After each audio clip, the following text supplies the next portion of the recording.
Yo, what's going on, guys? Mush back at it with another video. Want to give you a couple of Steam updates.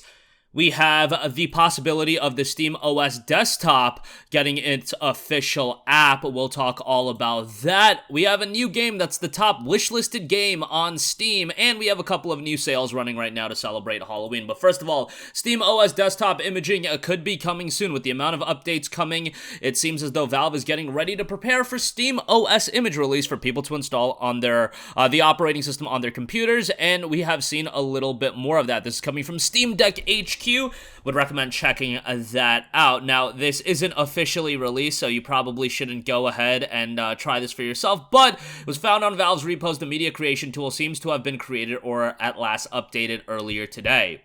This is something people have been waiting on for quite a while, so it could be interesting if this does actually come to fruition. I'm not crazy about the SteamOS, but like a lot of people do dig it.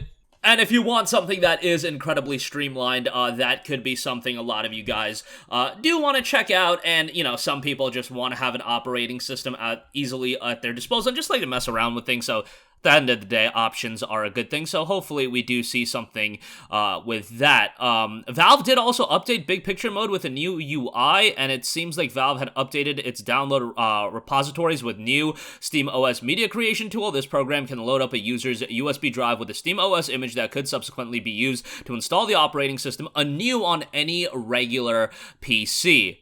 You may want to, again, don't use this right now, but in the future, as we hear more information, it's something to keep an eye on. All right, moving on from that, most wish-listed upcoming Steam games. Now, I always find this a little bit interesting because right now, it's number 2, but number 1 for a long time was a little game called The Day Before. Looks like the coolest game ever. Looks like Last of Us crossed with, like, The Division. Looks like an insane game. I don't know, like, who's, I'm guessing, like, a lot of people were just on Steam, saw the game, and were like, holy hell, this looks like my jam, and then they wishlisted the game, and, like, that game is, like, one of Earth's greatest mysteries right now. Like, who even knows what the hell is going on with that game? But nonetheless, that is no longer number 1. Number 1 is, in fact, Hogwarts Legacy, which, you know, I find not too surprising because, as I've mentioned in previous videos and just talking about gaming in general, I have a lot of friends who I consider the casual consumer, the person that doesn't know what video games are coming out week to week.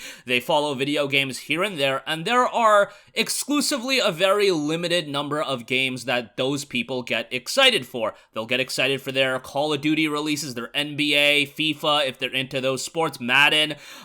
They'll be into a game like God of War just because that's such a big IP, but few and far between do those games actually land, or in the case of those aforementioned titles, all of them have come out in the last couple of months, but nonetheless, Hogwarts Legacy is exactly one of those games that I feel like has broken through to the mainstream, mainstream casual consumer that doesn't play a ton of video games, but man, maybe I just underestimated how big of an IP, like, Harry Potter is. Like, I wasn't a big Harry Potter guy growing up, and I saw the Hogwarts Legacy gameplay, I'm like, yo, this seems like something I'd get down with, this seems like something I'd enjoy, and then people are just losing their mind, being like, this is the greatest thing ever, dude, when's this game coming out? Because, like, my friends sometimes ask me about video games and when stuff is coming out, I'm like, man, you guys are this excited for the game? Like, a lot of these IPs growing up, like, I sometimes underestimate how big things like Star Wars and Marvel are, because it's just not, like, bro, I was watching Naruto and DBZ growing up, and those are big IPs too, but I never really got into Star Wars, I never really got into Marvel movies like that. Harry Potter, another thing I never really got into.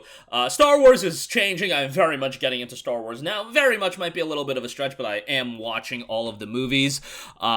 But nonetheless, yeah, I definitely underestimate how big Harry Potter in general is, but Hogwarts Legacy is a massive, massive game, and again, I think I have a decently good idea of having my finger on the pulse and, you know, figuring out which games are hotly anticipated. In the case of, like, Hogwarts Legacy, like, I couldn't quantify that until the game really got announced, and then I saw the reaction to it, and, like, I'm watching, like, the gameplay reveal trailer, I'm like, yeah, this looks fine, it looks like probably something I'd enjoy, and then, again, people just losing their minds over the game, and that's super exciting. Like, I am happy when other people get super excited about video games, and when I have have my friends that are not as into video games that I am in, and they're getting super excited for a video game. I always find it impressive whenever a game can do that, and Hogwarts Legacy certainly has done that. So we'll see how the game ultimately turns out. Sometimes I feel like when games have this gargantuan anticipation and hype surrounding them, they don't turn out all too well. I look at a Cyberpunk 2077 from December of 2020, but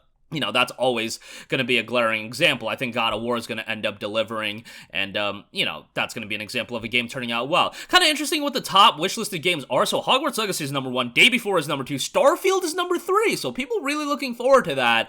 Hollow Knight Silksong is number 4, Party Animals is number 5, so yeah, take that for what you will. You know, I don't know how much stock you want to put into that, but I think, you know, this is just one metric. You can look at all the other metrics, and Hogwarts Legacy is, as long as it's a decent game, it doesn't even have to be a great game, as long as it's a decent game, I think it's going to do gangbuster numbers. So yeah, that's my 2 cents on that. Lastly, I do want to take you guys through a couple of good Steam sales running right now. EA is having a spooky savings this Halloween sale where you can save up to 75%. Most notably, Dead Space 2 and Dead Space 3 are 75% a pop, $4.99 each. Kind of surprising. I mean, I shouldn't say it's surprising. It's kind of obvious why they're doing it. They don't promote Dead Space 1 right out the gate on the front page of this sale because they want you to buy that remake, and you should buy that remake. Support Dead Space going forward. Jedi Fallen Order is $8, guys. Go buy that game. Jedi Fallen Order was the game that got me into Star Wars more so than anything. Like, I watched Rogue One. I literally went on a first date and watched Rogue One, and that was like the first Star Wars movie I had ever seen, and I literally fell asleep in the theater. Like, that was pretty embarrassing. I was pretty down atrociously, but nonetheless, Jedi Fallen Order really won me over. I love the game, man. I thought the combat was great. I think Cal is a likable character. I know some people didn't like really dig him that much, but I thought he was a likable dude, and $8 I think is a great price for that, so definitely go check that out. And then also there's a Castlevania franchise event going on right now, 80% off on Castlevania titles until November the 3rd. Castlevania Lords of Shadow Ultimate Edition, 80% off for $6. That's pretty good. Lords of Shadow is a super underrated game. I believe it originated as like a non-Castlevania title, so that's pretty interesting in its own right, but yeah, a very good action game. Not the greatest port in the world, but nonetheless. Castlevania Advance Collection is $12 as well, so check that out if you're interested. In Anniversary Collection is $4. But that is going to do it for me. Again, a lot to go over. Valve may be preparing SteamOS for a full release here sometime in the near future, so be on the lookout for that. Hogwarts Legacy.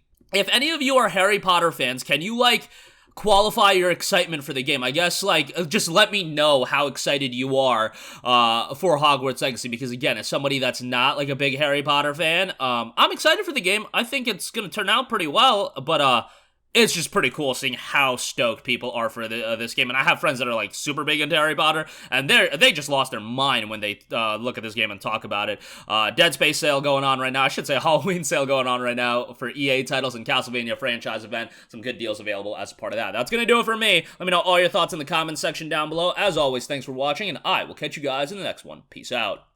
Hey, what's going on, guys? Mush here again. Hope you enjoyed the video. As you guys might know, YouTube's notification system is sometimes a little bit wonky, even if you're subscribed to the channel. Maybe you're not abundantly aware that I uploaded a video. To remedy that situation, make sure you hit the bell notification button. This way, whenever I upload a new video, and I try to upload as consistently as possible, you will be notified directly of the upload, and you can watch it as soon as it goes live. I would really appreciate if you guys hit that button so you can stay up to date with all of the content I'm posting. But as always, guys, thanks for watching, and I'll catch you guys in the next one. Peace out.